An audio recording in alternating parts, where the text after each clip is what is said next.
Assalamualaikum warahmatullahi wabarakatuh.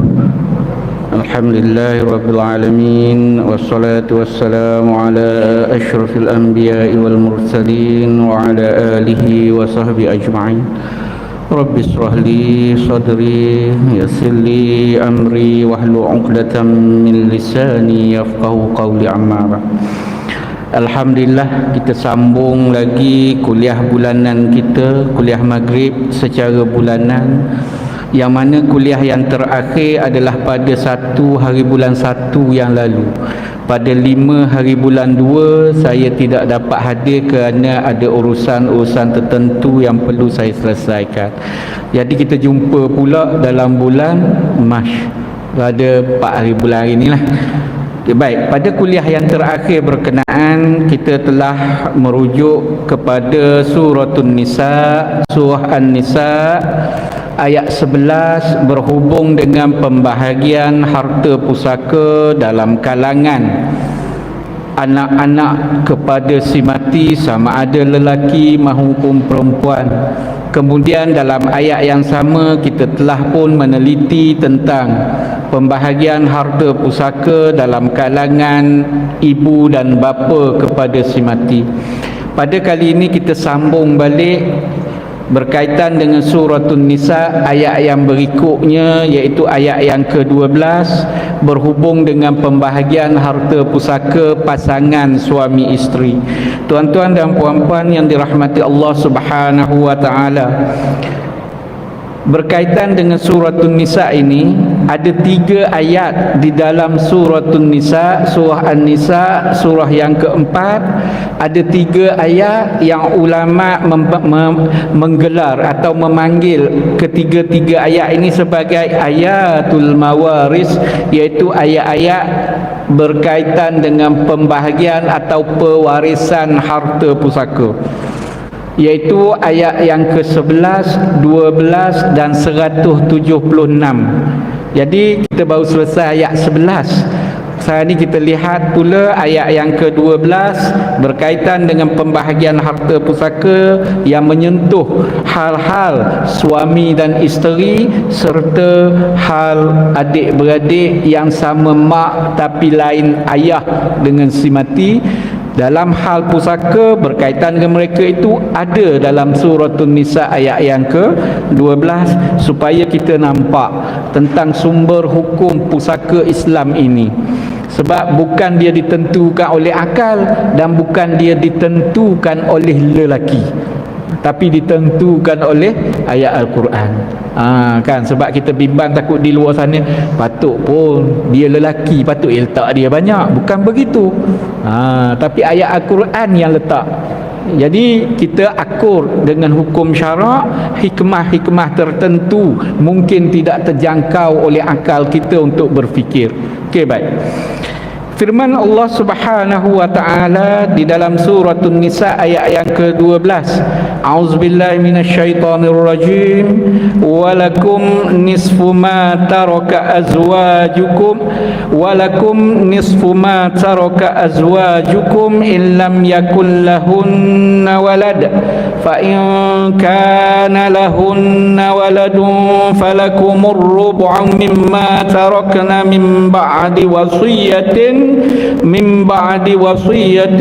yusina biha audain. Saya berhenti kat situ lah dulu, berkaitan dengan bahagian suami. Allah Subhanahu wa taala berfirman, maksudnya lebih kurang, dan bagi kamu. Siapa kamu yang dimaksudkan dalam ayat ini? Walakum. Siapa maksud walakum? Bagi kamu itu, yakni suami-suami. 1/2 nisfu, 1/2 atau separuh atau half atau 50%. Ikutlah nak terjemuh apa pun. Jadi gambarannya separuh, 1/2 daripada harta yang ditinggalkan oleh isteri-isteri kamu. Yakni kamu, suami, isteri kamu mati, ada harta, bahagian kamu macam mana? iaitu separuh daripada harta berkenaan, ada syaratnya untuk dapat separuh, iaitu jika mereka, yakni isteri, tidak ada anak. Isteri kita, suami lelaki, jadi suami isteri kita meninggal dunia mendahului kita, kan, janji masa kahwin sehidup semati tu, itu dia, ikut dia lah. Tapi takdir Allah Subhanahu Taala, ajal maut bukan kerja kita.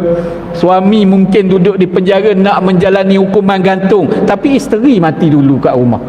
Ada kan, sebab kita tak tahu, kan. Tapi nak buat apa ni berkaitan dengan harta pusaka ni, isteri kita meninggal, kita sebagai suami, isteri kita mati, ada harta, kita dapat berapa banyak harta yang dia tinggalkan, atau kita namakan sebagai harta pusaka. Tak kira lah harta pusaka itu apa, rumah, tanah, barang kemas. Sebab orang ramai di luar sana, dia kata barang kemas, suami nak buat apa? Kan, bukan begitu. Isteri mati ada barang kemas, gelar ada 5-6 utas, rantai ada 2-3 utas, anting-anting tak kira lah, di hidung, di telinga dan sebagainya. Di telinga lah biasanya orang kita tu, anting-anting. Barang kemas tu emas 916 atau emas 999, mahal tu harganya. Suami boleh tak? Boleh. Suami boleh memiliki emas, tidak boleh memakai barang kemas. Kena beza. Kan, dia kata suami nak buat apa harta emas? Dia bukan boleh pakai, bukan pakai, memiliki. Kerana banyak kedai emas dipunyai oleh orang lelaki, berlori barang emasnya. Kan, kalau tak boleh lah ada kedai emas. Sebab lelaki tak boleh memiliki, bukan tak boleh memiliki, tak boleh mengguna atau memakai barang kemas. Beza. Sebab ramai adik-beradik, anak-anak perempuan contohnya, ayah nak buat apa barang emas, mak, ayah bukan boleh pakai. Ayah nak bagi isteri lain, itu pulanglah, kan, itu hal dia. Sebab suami pergi ke kedai emas, beli barang kemas, boleh tak? Boleh. Apabila dia beli barang kemas itu menjadi milik dia, lepas itu dia beri kat isteri, tak ada masalah. Memiliki, yang tak boleh pakai. Kena faham tu dulu. Sebab di rumah-rumah ataupun apabila isteri meninggal, anak-anak kata kat ayah nak buat apa barang emas mak tu? Ayah kata tak apalah, ayah nak simpan. Kan, kalau simpan kena zakat tak? Kena lah, sebab ayah tak pakai. Kan, ayah mana ada barang perhiasan mas, kan, mas perhiasan tak kena zakat. Ayah kata barang perhiasan awak pakai ke tak? Saya simpan, kena zakat. Kan, itu dari segi zakat. Kan, isteri dia pakai berapa kilo, wallahualam lah, bergantung negeri beza-beza uruf pakaian barang kemas yang kena zakat melebihi berapa. Kan, ada kadar dia. Negeri Selangor lain, Kelantan lain, dia ikut uruf lah. Kan, ada sampai 800 gram dan sebagainya lah. Yang dipakai, yang tu tak wajib keluar zakat, yang wajibnya lebih daripada tu kena keluar zakat. Itu kena lihat penetapan yang dibuat oleh negeri masing-masing. Okey, baik. Yang kita nak bincang barang kemas tadi, suami isterinya mati, boleh tak? Boleh. Lagi apa lagi? Lesung, boleh. Mahal lesung tu, kan, barang harta isteri, kan, lesung antik contoh, kan. Kata suami nak buat apa? Bukan nak guna, memiliki, berbeza dengan memakai, mengguna dan sebagainya. Apabila dia miliki, dia boleh nak jual, nak gadai, terpulang pengurusan harta lah. Boleh. Okey, baik. Jadi dalam ayat ini kata, awal-awal dah bagi tahu, walakum nisfu ma taraka azwajukum in lam yakun lahunna walad. Kan, bagi kamu suami-suami, kalau isteri kamu mati tak ada anak, maka kamu dapat nisfu, separuh daripada harta yang isteri kamu tinggalkan. Syarat nak dapat separuh tu pada suami-suami, isteri dia mati tak ada anak, tu syarat. Dalam ayat Quran tu kata jika isteri kamu tak ada anak. Jika itu maksudnya syarat lah. Jika. Okey, baik. Tidak ada jika suami itu baik. Tak ada. Kan? Jika suami itu kahwin 20 tahun, tak ada. Supaya kita faham, walaupun baru kahwin 10 minit, belum angkat lagi kain nek nak buka tengok isteri meninggal, contoh, tapi akad nikah dah selesai. Apabila selesai akad nikah, pasangan tu bergelarlah suami isteri. Ayat Al-Quran hanya menyebut suami isteri. Ia tak menyebut berapa lama kahwin, berlaku hubungan kelamin atau tidak, ada sijil nikah atau tidak. Yang naknya namanya suami isteri. Nak nama suami isteri perlu akad nikah yang sah menurut hukum syarak. Boleh faham lah tu. Kan tuan-tuan dan puan-puan, supaya kita tak kata Allah baru kahwin sehari dah dapat dah harta pusaka, alhamdulillah rezeki dia. Kan dia baca doa banyak ayat-ayat tu, kan mana kita tahu 1000 dinar ke apa kan. Rezeki dia dapat duit, kan itu nasib dia lah. Kita tak boleh nak larang, kerana Allah Ta'ala yang bagi tahu dia baik ke tidak, tinggal sebumbung atau tidak. Selama itu namanya suami isteri, meninggal isteri, suami layak pusaka. Begitulah sebaliknya kalau suami meninggal. Jangan kita nampak sebelah pihak aja. Untunglah lelaki isteri mati dapat harta, sama juga untunglah perempuan kalau suami mati, sama je. Kita tengok sebelah pihak aja. Yang jadi masalah kena tengok kedua-dua keadaan, baru kita nampak keadilan. Walaupun kita tak tahu siapa yang meninggal dahulu antara pasangan suami isteri, kita tak tahu ya. Jadi kita sama-samalah melakukan kebaikan lah, supaya keberkatan harta yang dimiliki itu menjalar, kan. Okey, baik. Kita tak tahu kan. Okay. Jadi dapat separuh bila isteri mati, keadaan macam mana, tak ada anak isteri tu, walaupun suami ada anak, yang naknya isteri tak ada anak. Ada orang tu duda anak 3, kahwin dengan anak dara, tak ada anak, isteri dia mati, tak ada anak lah, walaupun suami ada anak. Dilihat kepada anak isteri, bukannya dilihat kepada anak suami atau lelaki itu.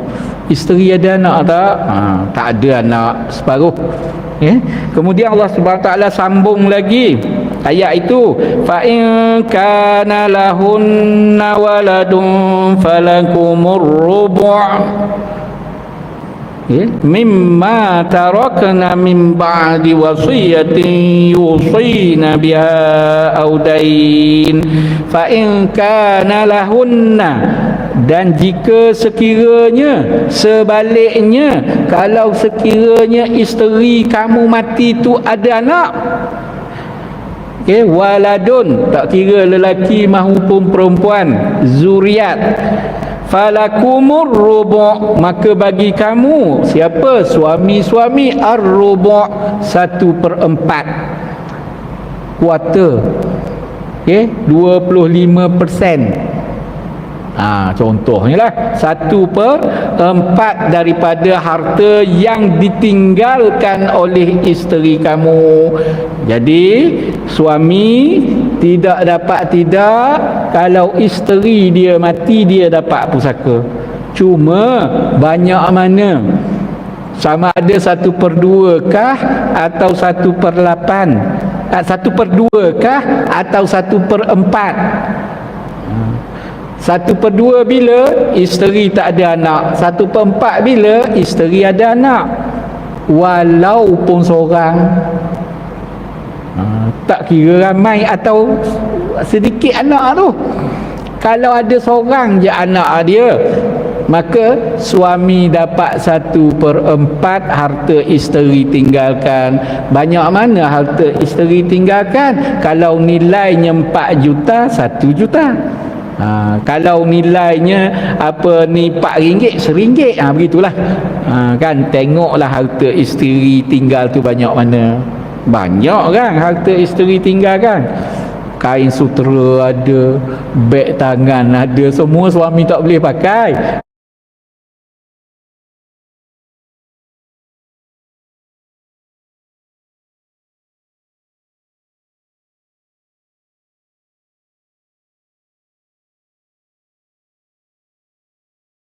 Suami tak boleh pakai, tapi bagi kat suami tolak kedai pajak gadai ataupun tolak kat kedai jual beli dan sebagainya, kaya. Jangan kata beg tangan isteri suami nak juga ke, cuba letak kat kedai buat balik duit. Samalah. Begitu dikira ni nilai. Cuma suami nak ambil atau tidak itu terpulang. Sebab dalam Islam ini pembahagian mengikut hukum faraid wajib. Waris nak ambil atau tidak harta pusaka mengikut kadar faraid terpulang. Terpulang, nak ambil terpulang. Tapi bahagi wajib. Kan ayah kat ni suami dapat 1/4, anak kata ayah dapat 1/4, tak apalah, ayah dah ada harta sendiri, kamu bahagilah adik-beradik. Maksudnya boleh, tak ada masalah. Kan yang tak bolehnya kamu adik-beradik duduk diam, mak mati ayah nak seorang, itu tak boleh. Kalau anak-anak kata tak apalah, ayah masih ada semua harta mak, ayah ambil lah, boleh.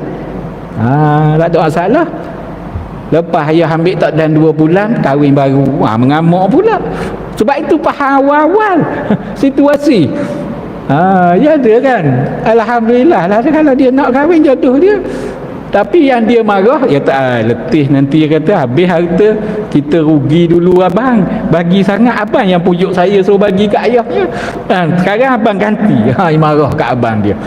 Kan? Baik itu faham hukum dulu. Kan? Baik. Jadi terpulanglah kepada masing-masing setelah menyedari hukum faraid, nak ambil atau tidak bahagiannya.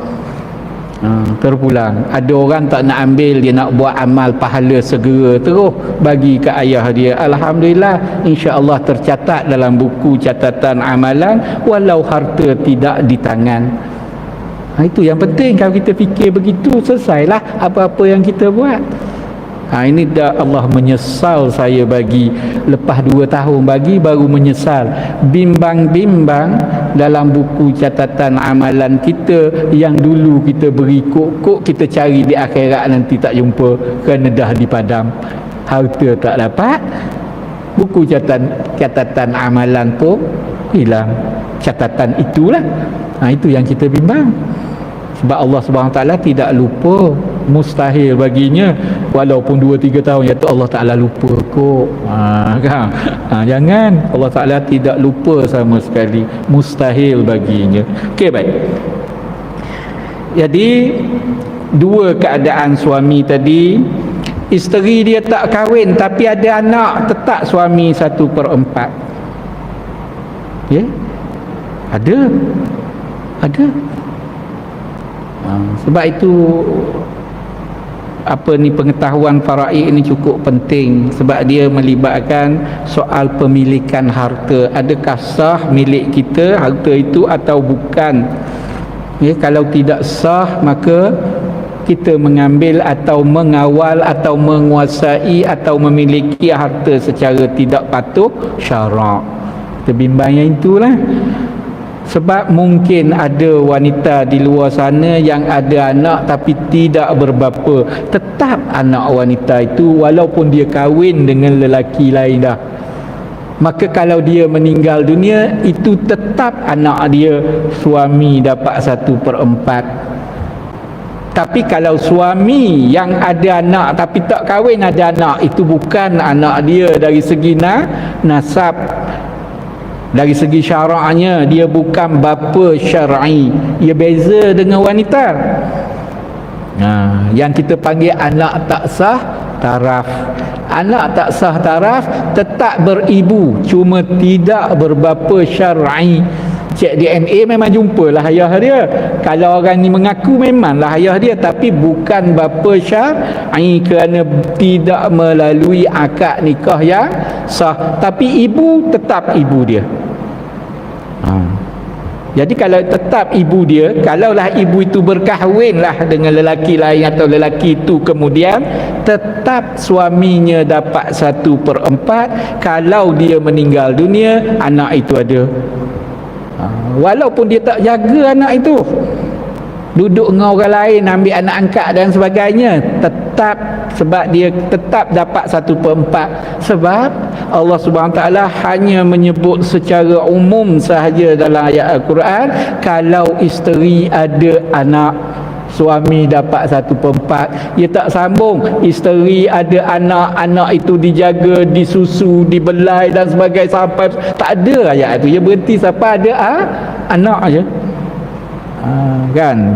Jadi tak timbullah, tak berbangkit. Anak dia tak jaga macam mana Ustaz? Tak berbangkit kalau kita faham konsep umum itu. Okey, baik. Baik tuan-tuan dan puan-puan yang dirahmati Allah Subhanahu Wa Taala, nak bahagi pusaka kepada suami, nak ambil 1/2 kalau isteri tak ada anak, atau nak ambil 1/4 kalau isteri ada anak, ni bila pula? Min ba'di wasiyatin yusina biha aw dain.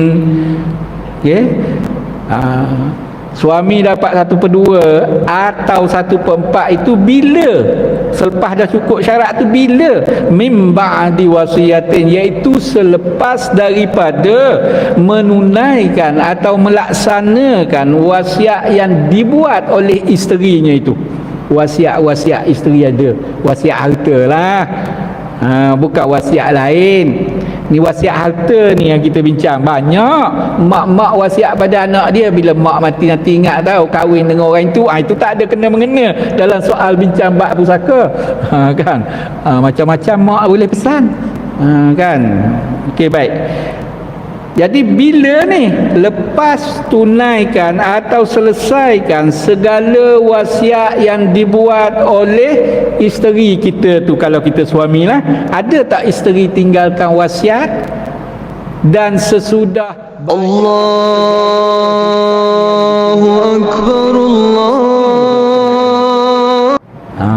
jadi wajib bayar hutang isteri pakai harta isteri yang meninggal itu. Suami tidak wajib bayar hutang isteri pakai harta suami. Kalau isteri mati tak wajib. Sunat kalau nak bayar. Kalau kita berkelapangan lah. Kalau kita pula berhutang, nak harap siapa pula bayar? Kita berhutang, nak bayar hutang isteri kita. Sampai bila tak sudah gali lubang ni? Tapi kalau kita berkelapangan, sunat. Yang wajibnya harta yang ditinggalkan oleh isteri, wajib buat bayar hutang dulu.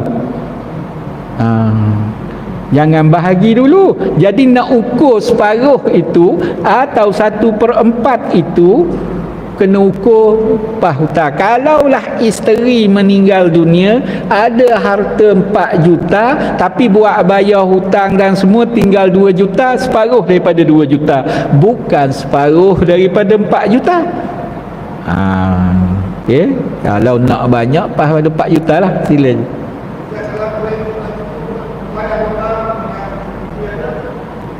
Okey, baik, bagus soalan tu. Ada kalanya harta yang ada tidak memadai atau tidak boleh melitupi hutang yang ditinggalkan. Okey, baik. Setakat yang wajib bayar daripada harta dia. Kalau tidak, kalau tidak cukup, maka waris tak wajib bayarlah. Tapi tu saya tu, waris sunat nak bantu bayar. Okey, baik. Jika ada tuntutan, ia berbeza. Kalau hutang yang ada jaminan dan sebagainya, itu cerita lain ni. Ni hutang biasa, yang buat surat perjanjian bank dan sebagainya kan, dari segi undang-undang dan sebagainya. Jadi dari segi hukumnya waris tak wajib pun nak bayar, dan waris tidak menanggung dosa orang lain secara mudahnya lah. Ataupun hutang orang lain dia tak tanggung. Jadi kalau tak cukup, dia itu terpulanglah minta bantuan Baitul Mal dan sebagainya untuk ganti. Perlu diingat hutang yang macam mana, sebab Baitul Mal ada kadar zakat untuk al-gharimin, orang yang berhutang ditenggelami hutang. Tetapi kalau hutang bermewah tak akan. Kan kalau nak kira hutang jenuh. Jadi hutang yang macam mana yang dikatakan Baitul Mal mengkategorikan orang itu layak dapat sumbangan atau zakatnya. Jadi orang mati pun ada. Banyak Baitul Mal menanggung daripada harta zakat orang-orang yang meninggal di hospital yang kosnya bayaran dan sebagainya. Itu keperluan wajib, bayaran bil hospital dan sebagainya kan. Waris tak mampu dan sebagainya, Baitul Mal antaranya lah. Baik. Kalau waris mampu, alhamdulillah lah, waris boleh untuk menanggung. Tapi kalau waris tak tanggung pun bukan menjadi bebanan pada dia, ataupun kesalahan itu letak pada dia. Kan kesian waris kalau telah jadi kesalahan dia kan. Seronok pula orang berhutang, kamu yang berdosa, kalau aku tak bayar hutang nanti tahu. Jenuh kita. Kan takut kita kan. Seronok dia berhutang. Tak begitu. Jadi hati-hatilah. Sebab hutang ini wajib dijelaskan kerana sabda Rasulullah sallallahu alaihi wasallam, nafsul mu'min mu'allaqah bidainihi hatta yuqda anhu aw kama qala. Jiwa atau ruh orang Islam ini terikat dengan hutangnya sehingga hutang itu selesai. Kalau bertembung pula hutang manusia dengan hutang Allah Subhanahu wa taala, hutang manusia dengan hutang Allah Subhanahu wa taala, nak bayar yang mana dulu, sedangkan harta cukup atau memadai untuk melunasi salah satu hutang sahaja. Maka dalam mazhab Syafi'i kita dahulukan hutang Allah Subhanahu wa taala daripada hutang manusia. Kan padainullah ahaqqa an yuqda au kama qala. Hutang Allah ini lebih layak untuk ditunaikan. Jadi kalau bertembung, apa dia hutang Allah Subhanahu Wa Taala ni? Haji fardu. Tapi kalau dia hidup pun tak mampu, maka mati takkan jadi mampu. Peliklah. Okey. Kan. Kemudian antara hutang Allah Subhanahu Wa Taala fidyah, kafarah. Langgar sumpah. Contoh dia pernah bersumpah, langgar sumpahnya, kena bayar kafarah. Beri makan 10 orang miskin. Apabila beri makan, kena belanja. Itu maksud hutang Allah SWT. Kerana kalau dia hidup, dia boleh puasa 3 hari ataupun bebaskan hamba. Hamba tak pakai dah sekarang, tak jumpa jari. Kan, itu antara denda kafarah.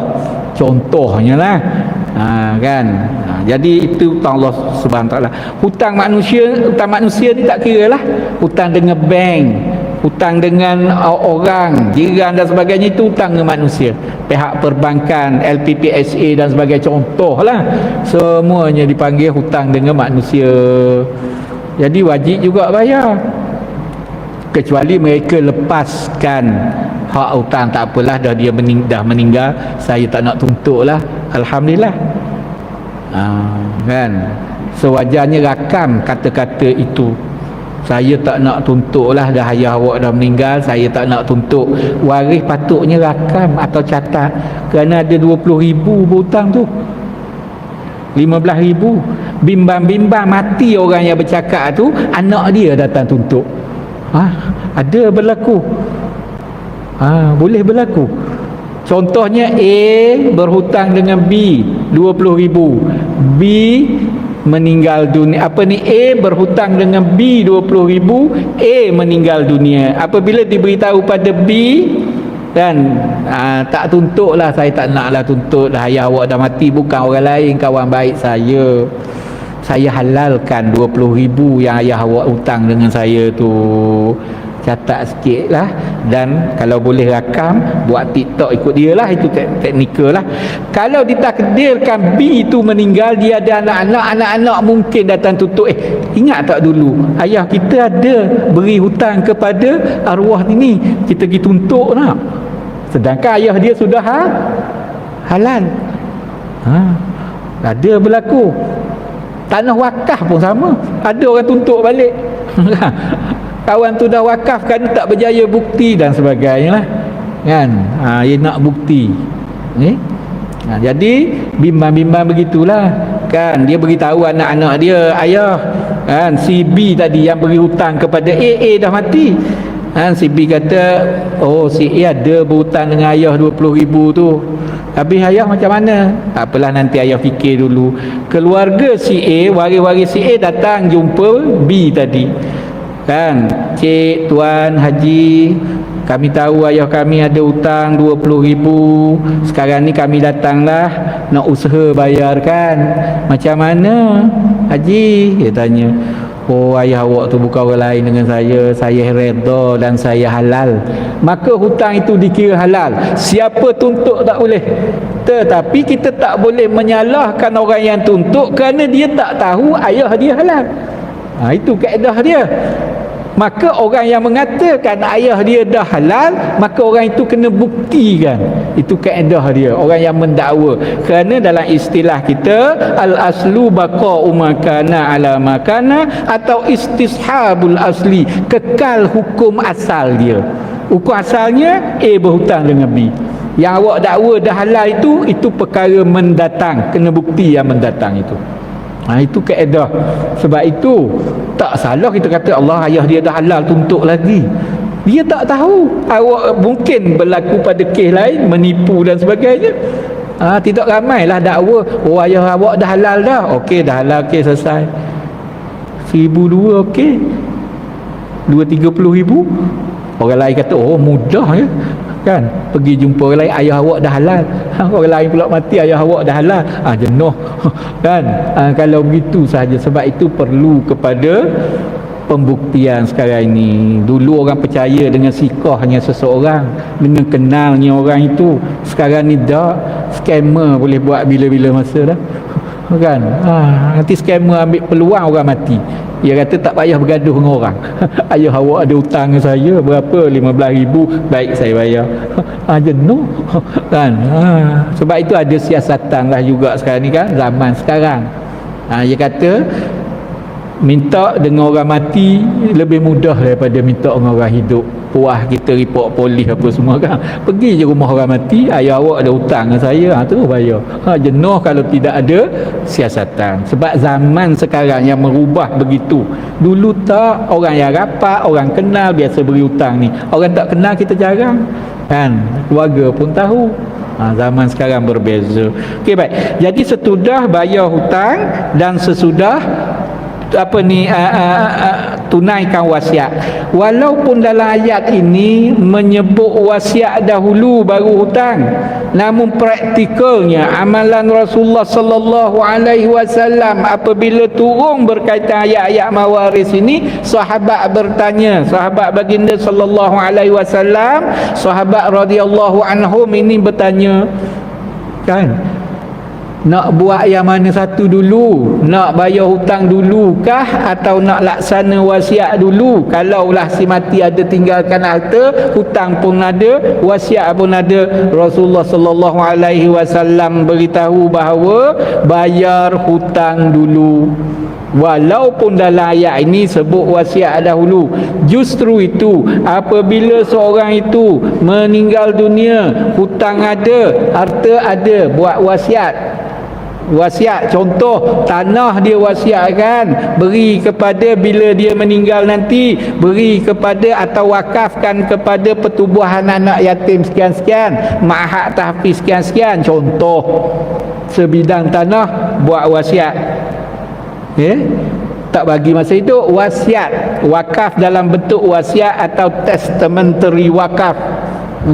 Wakaf dalam bentuk wasiat boleh, tapi tertakluk kepada hukum wasiat, pelaksanaannya tertakluk pula kepada hukum wakaf. Ya ada dua lah. Okey, baik tuan-tuan dan puan-puan yang dirahmati Allah Subhanahu Wa Taala. Okey. Jadi apabila bertembung, hutang pun ada, harta dia tinggal nak bayar hutang, tak cukup bayar hutang. Harta yang diwakafkan itu pun kena buat bayar hutang dulu. Sebab dia buat dalam bentuk wasiat, kerana wasiat ranking dia lepas daripada hutang. Itu tujuan sahabat tanya. Maka jual lah tanah tu buat bayar hutang. Habis Ustaz, tak laksanalah wakaf dia. Taklah. Habis Ustaz, kesian dia tak dapat pahala. Mengapa tak dapatnya niat benda yang dah baik? Saya mudah je, mengapa tak dapat? Dia niat yang baik dah nak buat. Tapi oleh kerana mungkin dalam keadaan tertentu dia berhutang dan sebagainya, perlu diselesaikan. Kerana hutang itu hak dengan perlu dilaksanakan masa hidup lagi. Sebab itu perlu, jangan kita pergi tunaikan wasiat dulu, hutang tak bayar, jadi tak kena pada tempatnya lah. Okey, baik. Baik tuan-tuan dan puan-puan yang dirahmati Allah Subhanahu Wa Taala, ini antara hubungan suami isteri. Jadi saya buat rumusan bahagian suami, akan datang kita bincang bahagian isteri pula. Okey, baik. Jadi bahagian suami ni, akad nikah yang sah, orang itu bergelar suami lah. Dari segi hukum syarak, sekiranya berlaku perceraian setara talak raj'i. Talak raj'i ni talak berapa? Talak 1, talak 2. Tu talak raj'i, boleh dirujuk di antara pasangan suami isteri itu. Apabila berlaku cerai talak raj'i, suami masih nama suami, isteri masih nama isteri. Cuma masyarakat kita je silap panggil, cerai pagi ni terus panggil janda, tak lagi. Esoknya rujuk jenuh kita isteri orang tu. Sebab itu perempuan dalam iddah talak raj'i haram atau tidak boleh menerima pinangan orang, kerana dia isteri orang. Apatah lagi berkahwin, lagilah tak boleh, kerana iddah belum tamat. Okey, baik. Kan?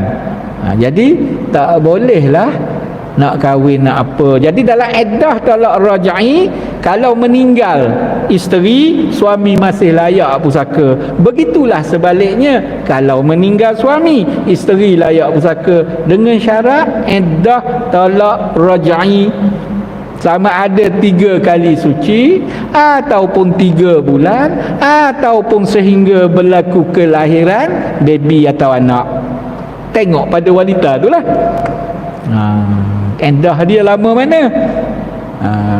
Bergantung kepada wanita berkenaan. Jadi kalau isteri mati, iddah belum tamat, talak berapa? Talak raj'i, suami masih layak dapat pusaka, walaupun suami yang melafazkan cerai dulu. Lepas 2 minggu bercerai, isteri mati, kita terus je dah cerai, dah mana layak dapat pusaka? Kena tanya dulu. Dan cerai talak berapa? Talak 2 atau talak 1? Ada iddah tak lagi? Masih iddah belum tamat, layak suami dapat pusaka. Sebab namanya masih suami. Begitulah sebaliknya, kalau suami meninggal, masih nama isteri, isteri pun layak dapat pusaka suami yang meninggal tadi. Jadi kita sambung balik berkaitan dengan bahagian isteri mengenai harta pusaka dia lah. Harta pusaka yang suami pula tinggal, isteri macam mana. Itu kita sambung insya-Allah lepas raya lah kot. Kan, wallahu a'lam. Mohon maaf jika ada terkasar bahasa tersilap kata. Aku qauli hadza wa astaghfirullahalazim li wa lakum, wabillahi taufiq wal hidayah. Wassalamualaikum warahmatullahi wabarakatuh.